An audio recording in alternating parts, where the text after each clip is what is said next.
नमस्कार, मी सुहास दिवसे, जिल्हाधिकारी तथा जिल्हा निवडणूक अधिकारी पुणे। 20 नोव्हेंबर 2024 म्हणजे उद्या सकाळी 7 वाजल्यापासून महाराष्ट्राच्या विधानसभेकरता पुण्यातील 21 विधानसभा मतदारसंघामध्ये मतदान प्रक्रिया सुरू होईल।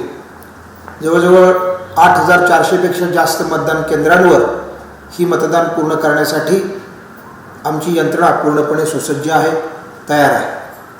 प्रत्येक नागरिक ज्याचं मतदार यादीमध्ये नाव आहे त्यांनी त्यांचा मतदानाचा हक्क बजावलाच पाहिजे आणि हे मतदान अधिक सुलभतेने व्हावं यासाठी प्रशासन कार्यशील आहे।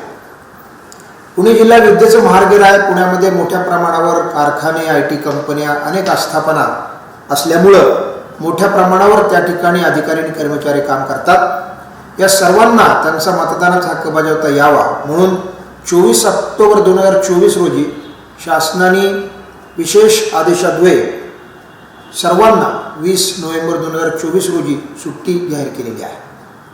सर्व खाजगी आस्थापना, कंपन्या, उद्योग, शाळा, महाविद्यालये, खाजगी आणि शासकीय दोन्ही विद्यापीठे याच्या सर्व प्रमुखांना मी आवाहन करतो की आपण उद्या दिनांक 20 नोव्हेंबर 2024 रोजी आपल्या आस्थापनेवरील सर्व कर्मचाऱ्यांना, अधिकाऱ्यांना सुट्टी द्यावी।